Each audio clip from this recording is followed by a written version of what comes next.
Bonjour toi, sens-toi libre et à l'aise pour écouter ce podcast qui t'accompagne dans toutes tes quêtes pour une vie plus alignée et plus heureuse.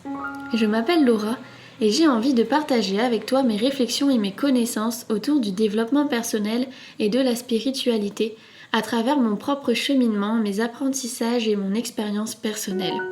Le but est d'apprendre et de grandir ensemble, de se découvrir, de se comprendre et de se libérer, de se guérir, afin de cultiver son pouvoir intérieur. Je te propose alors de partir à la rencontre de qui tu es et de tout ce qui compose notre monde.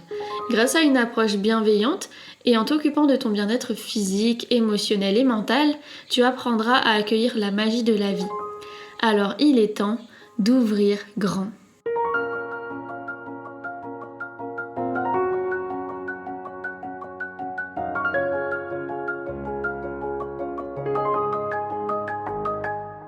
Hello la compagnie, j'espère que vous allez bien. Aujourd'hui, on va parler de l'entourage.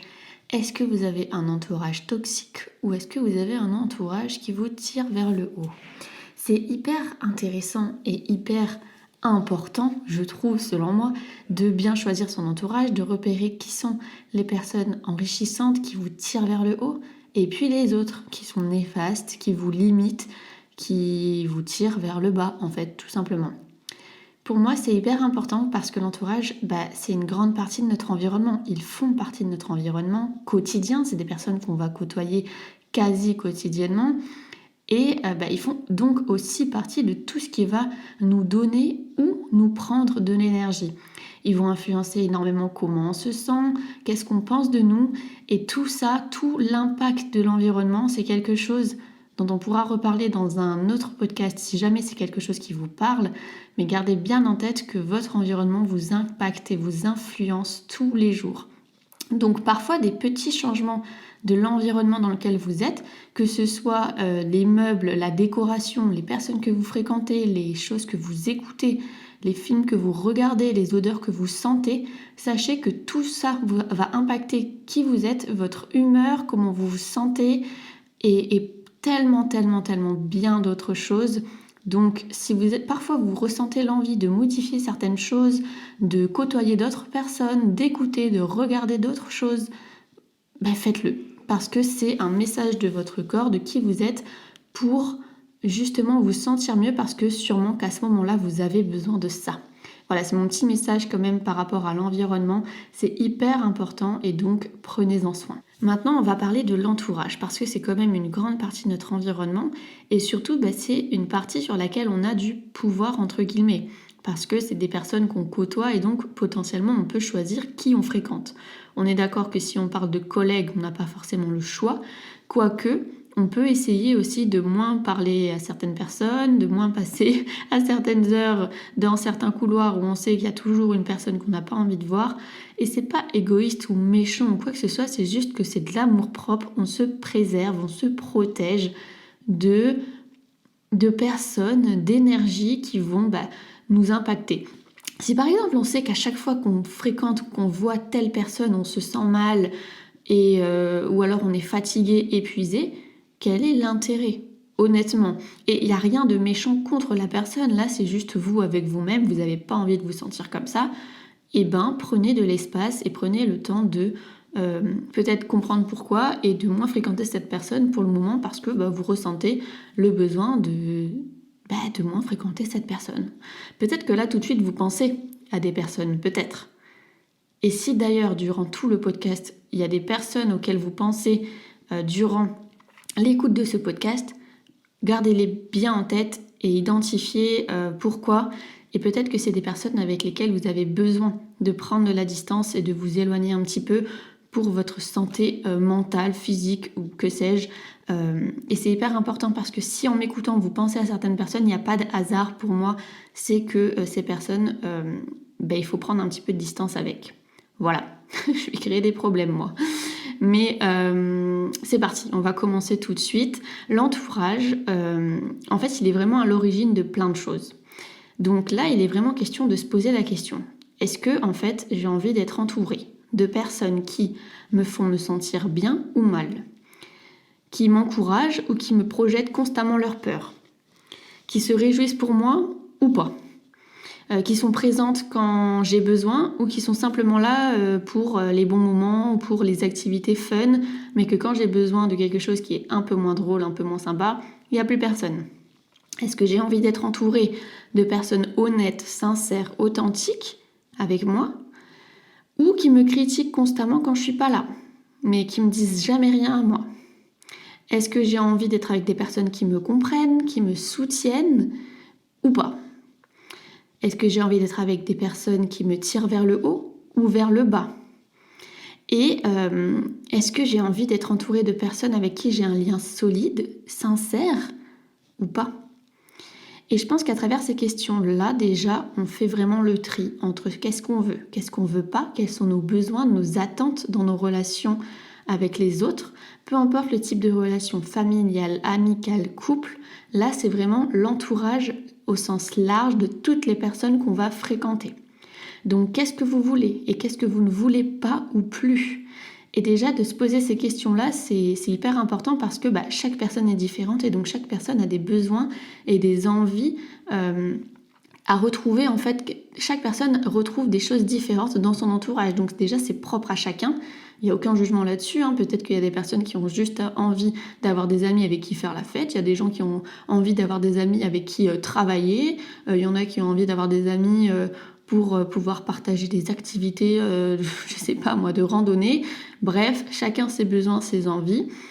Et voilà, de se poser les questions surtout de quel type de relation et de quelle profondeur je veux dans mes relations. Donc ça, c'est vraiment la première partie pour faire un peu le point sur notre entourage. Et ensuite, de repérer justement qu'est-ce qu'on ne veut plus. Donc s'il y a des choses par le passé qui se sont passées et que vous ne voulez plus, je pense que le passé, c'est vraiment le meilleur moyen d'apprendre de ses erreurs, de ne pas recommencer. En fait, c'est vraiment l'endroit où on va pouvoir en tirer des leçons, on va pouvoir apprendre de ce qui s'est mal passé par le passé pour pouvoir ne plus reproduire ça et puis surtout pour pouvoir grandir et pour savoir qu'est-ce qu'on veut et qu'est-ce qu'on ne veut pas.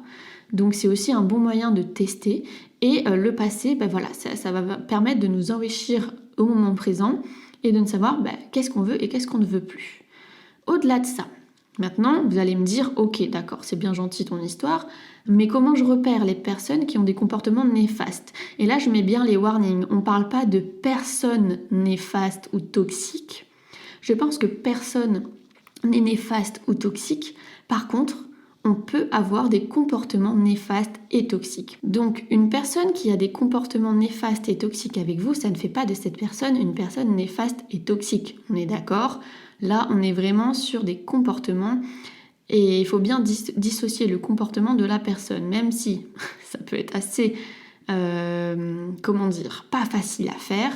Pour autant, c'est une réalité. Il ne faut pas mettre tous les comportements d'une personne dans le même sac. Ça ne définit pas qui la personne est. Et aussi, il faut bien se rendre compte que parfois, nous aussi, et donc vous, pouvez aussi avoir des comportements néfastes et toxiques pour d'autres personnes. Ça ne fait pas de vous une personne toxique, qu'on soit bien d'accord là-dessus. Je dis ça parce que peut-être qu'à travers ce que je vais vous partager par la suite, vous allez peut-être vous reconnaître et vous dire « Ah, mais moi j'ai pu déjà être comme ça avec un tel ou un tel », c'est ok. Chacun fait comme il peut avec les moyens qu'il a sur le moment. Donc si parfois vous avez pu agir comme ça, c'est peut-être parce que c'était le seul moyen pour vous à ce moment-là de faire, parce que vous aviez une blessure trop importante, une peur, quelque chose d'inconfortable à l'intérieur de vous et c'était votre manière de réagir. Mais du coup, ce raisonnement-là, il fonctionne aussi pour les autres. Les autres, si parfois ils ont des comportements néfastes avec vous et toxiques, c'est peut-être aussi du coup leur seul moyen de réagir face à vous, face à une situation avec vous. Voilà, il faut vraiment bien garder ça en tête aussi pour déculpabiliser chacun de son côté et de se dire que personne est toxique et néfaste à 100%. Par contre, on peut avoir des comportements qui le sont. Après, si on a 80% du temps des comportements néfastes et toxiques, bon, voilà, mais on peut aussi en avoir 20% du temps, 40% du temps. Ça dépend de chacun, de comment il est, de comment il se comporte avec les autres. Là, on n'est pas là pour juger. Simplement, c'est bien de garder ça en tête que nous aussi, on peut l'avoir été ou l'être encore actuellement avec des gens. Maintenant, du coup, comment repérer ces personnes qui ont des comportements néfastes et ou toxiques ?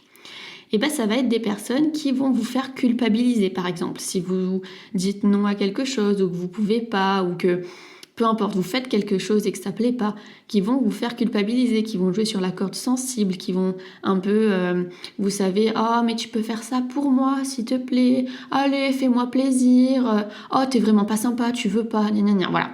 Jouer un peu sur cette corde affective et que quand ça fonctionne pas, elle va vous faire culpabiliser. Ça, c'est pas vraiment très sain, hein, qu'on soit bien d'accord. Pour autant, beaucoup le font, hein. Et ça peut vraiment être des petites phrases, des petits mots. Par exemple, quand un enfant arrive dans la pièce, oh, viens faire un bisou à papy. Non, j'ai pas envie. Ah, t'es vraiment pas sympa, tu pourrais faire un bisou à papy, nanana, c'est ton papy quand même, tu l'aimes pas, tu vois. Bah là, c'est pas très sain comme comportement. Pour autant, je pense que les parents aiment leur enfant, vous voyez. Et ça peut vraiment se traduire à travers énormément de situations. Ça va être aussi des personnes du coup qui vous réduisent à une seule chose. Ça, moi, je l'ai vécu il y a un moment et ça venait d'une amie très proche. Et franchement, je sais qu'il y avait aucune intention de méchanceté, de manipulation, du moins pas consciemment, et que cette personne m'aime énormément. Pour autant, c'est un comportement qu'elle a pu avoir avec moi et je l'ai identifié il n'y a pas très longtemps et je me suis dit, merde. Et comme quoi ça peut vraiment venir de tout le monde et ça c'était pas vraiment très positif pour moi. Parce que c'était une phrase qui m'a vraiment beaucoup marquée, ça a été « Oui mais tu sais, nous, donc déjà nous, ça inclut les autres alors que c'était la pensée d'une seule personne, mais enfin bref, ça c'est une autre tactique dans le langage et dans la manière dont on s'exprime, mais du coup la phrase c'était « Nous, on t'aime pour ça ». Ça incluait que du coup tout le reste, tout ce que je pouvais être d'autre, n'était pas appréciable et n'était pas aimable, et donc du coup que j'avais plutôt intérêt à être cette chose-là qui fait que les gens m'aiment parce que je suis ça, et que si je suis autre chose, les gens ne m'aimeraient plus. C'est hyper réducteur, et d'ailleurs je peux être qui j'ai envie d'être, et si les gens n'apprécient pas la personne que je suis ou que je deviens, tant pis pour eux. Et à la fois, je ne suis pas qu'une chose. Je peux être par exemple Laura qui fait des podcasts, mais je peux être aussi Laura thérapeute, je peux être Laura qui fait la fête, je peux être Laura qui adore aller pêcher, je peux être Laura qui adore faire du sport, je peux être Laura qui râle et qui boude parce que les choses ne se passent pas comme prévu, je peux être Laura...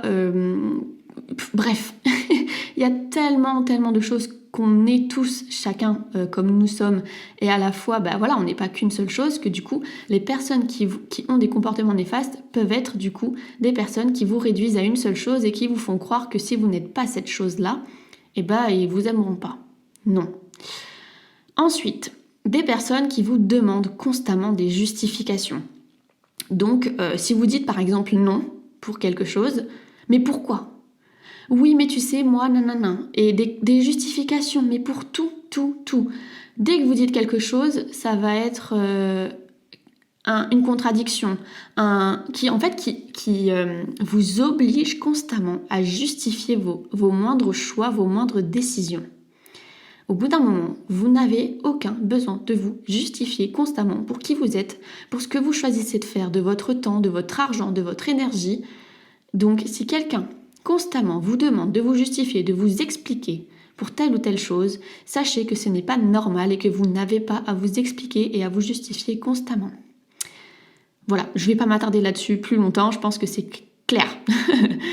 Au-delà de ça, on a aussi des personnes qui vont vous faire la tête du coup pour tout et n'importe quoi. Ça encore une fois, ça rejoint d'ailleurs le point juste après qui sont toutes les personnes qui font des crises de jalousie. Stop, en fait. Stop, ce n'est pas du tout sain, c'est hyper néfaste, hyper toxique. Si quelqu'un n'accepte pas qui vous êtes et préfère bouder, faire la tête ou faire des crises de jalousie, il y a quelque chose d'autre à venir régler, mais ces comportements-là, vous n'avez pas à les accepter. Pareil, si une personne se compare constamment à vous et vous envie.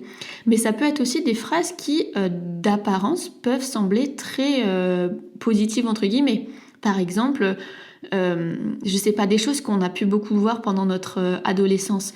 Ah, t'es vraiment bien foutu, purée, moi, je serai jamais comme toi. T'as vraiment de la chance, t'as vraiment des cheveux magnifiques. Vous voyez, il y a ce côté un peu envieux, un peu jalousant, je sais pas comment on le dit, vous avez compris, et qui en fait est constamment dans la comparaison avec vous. Au fil du temps, ça va induire chez vous que vous n'avez pas le droit de briller et d'être génial et d'être fier de qui vous êtes parce que les autres se sentent mal à côté de vous parce que vous êtes trop bien, entre guillemets, dans les dires des autres. Parce que constamment vous avez entendu que oh t'as trop de la chance, oh t'es trop bien, oh mais toi t'es trop gentil, oh mais toi les autres ils t'aiment, toi c'est facile pour toi, toi t'as trop de la chance.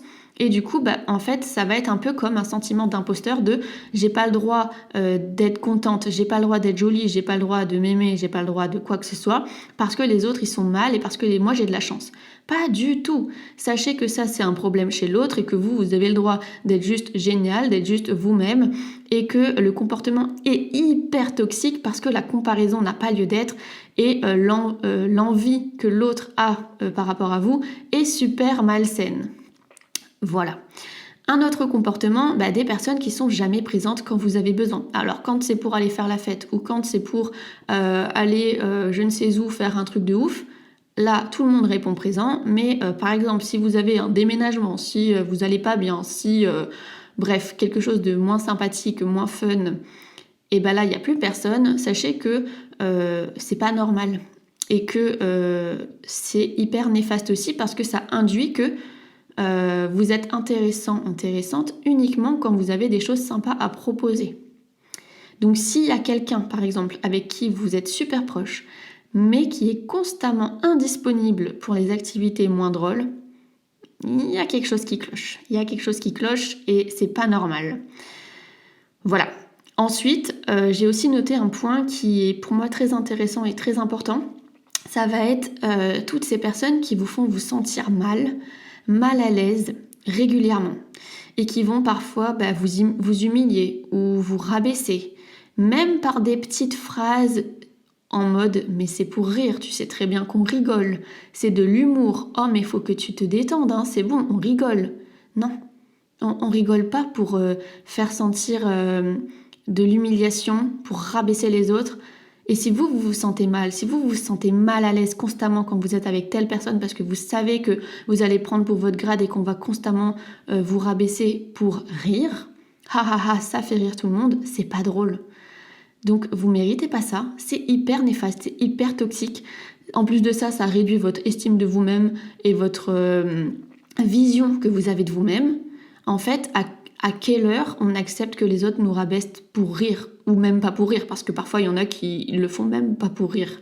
Non, ça c'est pas acceptable, c'est pas tolérable, absolument pas, et vous n'avez pas à tolérer ça. Donc pour moi ça c'est vraiment des comportements plus que néfastes, plus que toxiques. Acceptez plus jamais ça, et dites stop. Moi quand tu dis ça, ça me fait pas rire, ça me blesse.